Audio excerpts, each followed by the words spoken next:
महेश भदौरिया अपने परिवार के साथ रहता था। उसके परिवार में पत्नी अनीता सिंह और 2 बेटियां थी। महेश के पास गांव में जो खेती थी उसी से वो अपने परिवार का खर्चा चलाता था। उसने बड़ी बेटी की शादी घाटमपुर निवासी जगत सिंह के साथ कर दी थी। जगत सिंह तहसील में काम करता था। महेश की छोटी बेटी सोनी बहुत खूबसूरत थी। वह जब किसी काम से घर से निकलती तो गांव के कई युवक उस पर डोरे डालने की कोशिश करते थे। उन्हीं में से एक उसके पड़ोस में रहने वाला अखंड प्रताप सिंह भी था। अखंड प्रताप सिंह उसे कुछ ज्यादा ही चाहता था।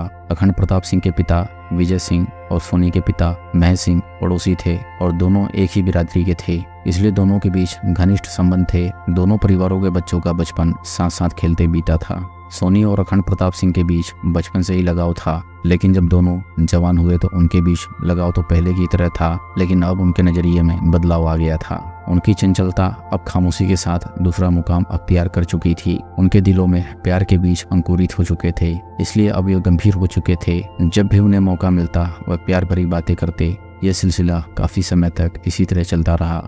दोनों के घर वालों को उन पर किसी तरह का शक इसलिए नहीं हुआ क्योंकि वह पड़ोस के नाते भाई बहन थे। रक्षाबंधन पर सोनी अखंड प्रताप सिंह की कलाई पर राखी बांधती थी। इसी रिश्ते की आड़ में वह घर वालों को बेवकूफ बनाते रहे। उनके बीच जो प्यार उपजा था वह उस रिश्ते को भूल गया था।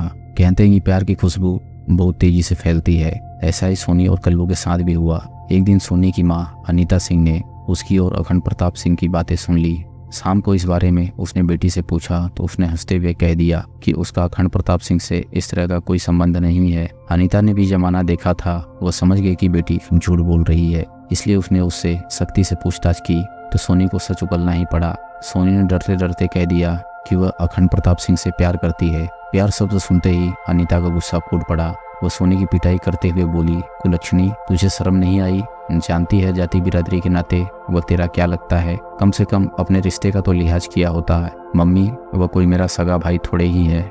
हम दोनों एक दूसरे को बहुत चाहते हैं और मैं उससे शादी करना चाहती हूँ। अच्छा, बहुत जबान चला रही है, अभी खींचती हूँ तेरी जुबान। कहते हुए अनीता ने उस पर लात और घूंसों की बरसात कर दी, लेकिन सोनी यही कहती रहेगी चाहे वह उसे कितना भी मार ले, पर अखंड प्रताप सिंह को नहीं छोड़ेगी। सोनी की पिटाई करते करते जब अनीता हाँफने लगी तो एक और बैठकर उसे गालियां देने लगी। साथ ही उसने धमकी दी, आने दे तेरे बाप को, वही तेरी ठीक से खबर लेंगे। बहुत उड़ने लगी है न तू, अब तेरे पर कतर नहीं पड़ेंगे। माँ की पिटाई व धमकी से भयभीत होकर सोनी सुबकती रही। शाम को जब महेश आया तो अनीता ने सारी बात उसे बता दी। महेश को गुस्सा तो बहुत आया, लेकिन उसने समझदारी से काम लिया। वो बेटी को दूसरे कमरे में ले गया और उसे समझाते हुए कहा, बेटा तूने जो कदम उठाया है जानती है इससे हमारा गांव में रहना दूभर हो जाएगा। किसी के सामने हम सिर नहीं उठा सकेंगे। वैसे तू अब कोई बच्ची तो नहीं है, खुद समझदार है। तुझे खुद समझना चाहिए कि क्या करना चाहिए क्या नहीं। पिता की सीख सोनी को अच्छी तो लगी, लेकिन उसके सामने समस्या यह थी कि वह अखंड प्रताप सिंह से उसके साथ जिंदगी बिताने का वादा कर चुकी थी। अब उसके सामने एक और पिता की इज्जत थी तो दूसरी ओर वह प्यार था जिसके लिए वह कुछ भी करने का वादा कर चुकी थी। अंत में वह इस नतीजे पर पहुंची कि वह घर वालों की इज्जत के लिए अपने प्यार को एक स्वप्न की तरह भूल जाने की कोशिश करेगी। इसलिए उसने पिता से वादा कर लिया कि अब वह अखंड प्रताप सिंह से नहीं मिलेगी। इधर सोने की पिटाई वाली बात अखंड प्रताप सिंह को पता चल चुकी थी। उसके मन में इस बात का डर था कि कहीं महेश चाचा यह शिकायत उसके पिता से न कर दे। इस डर की वजह से उसने सोनी के घर जाना बंद कर दिया। दूसरी ओर सोनी उसे बुलाने की कोशिश करने लगी थी, इसलिए उसने भी अखंड प्रताप सिंह की देरी नहीं लांगी। लेकिन दोनों प्रेमी ज्यादा दिनों तक एक दूसरे से दूर नहीं रह सके। उनकी यादें जेल में घूम रही थी। अखंड प्रताप सिंह का मन सोनी से मिलने को बेचैन हो रहा था, लेकिन उसकी समझ में यह नहीं आ रहा था कि वह उसे कैसे मिले। सोनी का व्यवहार देखकर उसके घर वालों ने यही समझा कि वह अखंड प्रताप सिंह को भूल चुकी है, इसलिए उन्होंने उस पर निगरानी करनी बंद कर दी। एक दिन सोनी घर में अकेली थी। मौका मिलते ही अखंड प्रताप सिंह मिलने के लिए उसके घर पहुंच गया। अचानक घर में उसे देखकर सोनी चौंकी। तुम यहाँ क्यों आ गए? कोई आ गया तो मुसीबत खड़ी हो जाएगी। सोनी, मैं तुमसे सिर्फ ये पूछने आया हूँ कि तुम मुझे इतनी जल्दी कैसे भूल गई? भूली नहीं हूँ, मजबूरी है। यदि मेरी जगह तुम होते तो तुम भी यही करते। सोनी की इस बात से अखंड प्रताप सिंह खुश हो गया और उसने सोनी को झट से गले लगाकर कहा, तुम चिंता न करो, मैं मुलाकात का कोई न कोई रास्ता निकाल लूंगा। अपने प्रेमी से मिलने के बाद सोनी अपने पिता से किए वादे को भूल गई। वह भी उससे खूब बातें करना चाहती थी, लेकिन उसे इस बात का डर था कि कहीं उसकी माँ या पिता न आ जाए। इसलिए उसने प्रेमी से कहा, अखंड प्रताप सिंह, इससे पहले कि घर का कोई यहाँ आ जाए तुम यहाँ से चले जाओ। अखंड प्रताप सिंह वहाँ से चला गया। प्रेमिका से मिलकर उसे बड़ा सुकून मिला था। एक हफ्ते बाद उसने एक मोबाइल फोन खरीदकर सोनी को दे दिया। इसके बाद सोनी चोरी छिपे उससे बातें करने लगी। अब उन्हें मिलने में आसानी हो गई। इस तरह उनका प्यार पहले की तरह ही चलने लगा। लेकिन चोरी छिपे मिलने मिलाने का यह खेल ज्यादा दिनों तक नहीं चल सका। एक दिन रात को अचानक सोनी की माँ अनीता की आंखें खुली तो उसने बेटी को चारपाई से गायब पाया। उसकी तलाश में वह छत पर पहुंची तो वहां उसे कुर्सी पर बैठी देखकर चौंकी। माँ की आहट पाते ही सोनी ने प्रेमी से चल रही बातचीत बंद कर दी और फोन छिपाने लगी। अनीता ने उसे कुछ छिपाते देख तो लिया था, लेकिन उसे यह पता नहीं था कि उसने क्या छिपाया। उसने बेटी से इतनी रात को अकेले छत पर बैठने की वजह पूछी तो वह शक पका गई। तब उसने पूछा, तूने अभी क्या छिपाया है, दिखा मुझे। कुछ नहीं छिपाया मम्मी, सोनी घबराकर बोली। बेटी की बात सुनकर अनीता को लगा कि वह झूठ बोल रही है, क्योंकि उसने कोई चीज रखते हुए सोनी को देखा था। अतः उसने सोनी के सीने पर हाथ डाला तो वहाँ मोबाइल देखकर पूछा, ये किसका मोबाइल है और तू यहाँ अकेली बैठकर किससे बातें कर रही थी? किसी से नहीं मम्मी, शक पकाकर सोनी बोली। बेटी की झूठ बोलने पर अनीता समझ गई कि ये जरूर उस अखंड प्रताप सिंह से ही बातें कर रही होगी। इसका मतलब यह है कि ये हमारी आंखों में धूल झोंक कर उसे लगातार मिल रही है। अनीता ने रात में हंगामा करना जरूरी नहीं समझा। सुबह होने पर अनीता ने सारी सच्चाई पति को बता दी। मैं समझ गया कि बेटी को कितना ही समझा लो, यह अखंड प्रताप सिंह से मिलना नहीं छोड़ेगी। इससे पहले कि समाज में उसकी बदनामी हो, उसने उसके हाथ पीले करने का फैसला कर लिया। इसके अलावा महेश ने पड़ोसी विजय सिंह सेंगर से उसके बेटे अखंड प्रताप सिंह की शिकायत कर दी। विजय सिंह को पता नहीं था कि उसके बेटे का सोनी के साथ चक्कर चल रहा है। पड़ोसी की बात पर विजय सिंह को बेटे पर बहुत गुस्सा आया। उसने भरोसा दिला दिया कि वह बेटे को समझाएगा। विजय सिंह ने बेटे अखंड प्रताप सिंह से इस बारे में बात की तो डरने की बजाय उसने कह दिया कि वह सोनी से प्यार करता है और शादी भी उसी से करेगा। तब गुस्से में विजय सिंह ने उसे 2-3 थप्पड़ जड़कर कहा, तुझे पता नहीं कि सोनी रिश्ते में तेरी बहन है? बहन के साथ शादी की बात कहते हुए तुझे शर्म नहीं आई? लेकिन अखंड प्रताप सिंह अपनी जीत पर अड़ा रहा। महेश भदौरिया बेटी के लिए लड़का खोजने लगा। उसके एक रिश्तेदार ने नैपुरवा गांव में भोला सिंह नाम का एक लड़का बताया। बातचीत के बाद महेश ने बेटी का रिश्ता भोला सिंह के साथ तय कर दिया।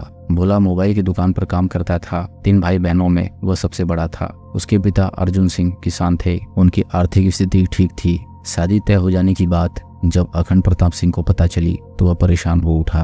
उसने सोनी से मिलकर भाग जाने का प्लान बनाया। सोनी प्रेमी का साथ देने को राजी भी हो गई, लेकिन वह पैसों का इंतजाम न कर सका, जिससे वह घर छोड़कर सोनी को लेकर न जा सका था। इधर अखंड प्रताप सिंह सोनी की शादी में कोई अड़ंगा न डाल दे, इसलिए महेश ने आनंद फानंद में सोनी की शादी भोला से कर दी। डर की वजह से सोनी इस शादी का विरोध न कर सकी और लाल जोड़ा पहनकर ससुराल चली गई। किसी और के साथ प्रेमिका की शादी हो जाने से अखंड प्रताप सिंह को बड़ा दुख हुआ। उसका दिन का चैन और रातों की नींद हराम हो गई। उसने मोबाइल पर सोनी से संपर्क करना चाहा तो उसका फोन बंद मिला। वह समझ गया कि घर वालों ने उसका मोबाइल छीन लिया होगा।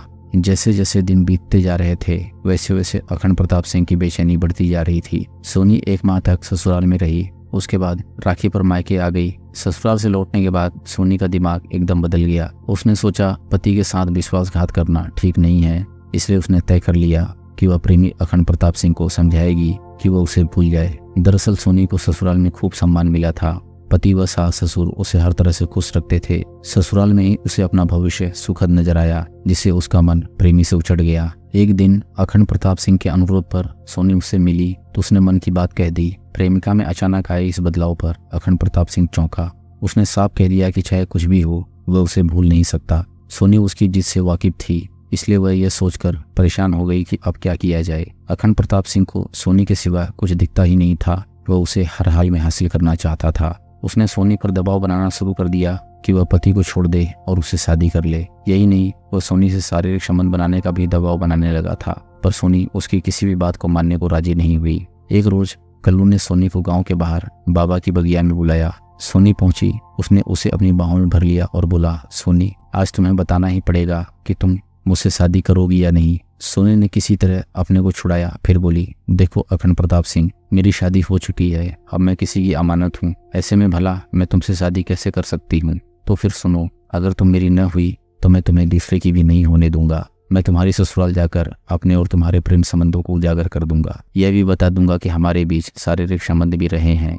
ऐसा न करना अखंड प्रताप सिंह, मैं तुम्हारे हाथ जोड़ती हूँ, मैं पैर पकड़ती हूँ। सोनी उसके सामने गिड़गिड़ाने लगी, तो फिर मेरी बात मान लो और हमें अपना बना लो। अखंड प्रताप सिंह ने शर्त रखी, हमें 1-2 दिन सोचने का मौका दो। सोनी फिर गिड़गिड़ाने लगी, ठीक है, 2 दिन बाद तुम इसी बगीचे में इसी खेत पर मिलना। अखंड प्रताप सिंह उस कल्लू ने जो शर्त रखी थी उससे सोनी विचलित हो गई।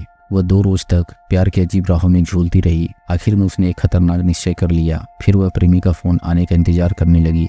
शाम 5 बजे अखंड प्रताप सिंह ने सोनी के मोबाइल पर बात की और बताया कि वह गांव के बाहर बाबा की बगिया में उसका बेसब्री से इंतजार कर रहा है।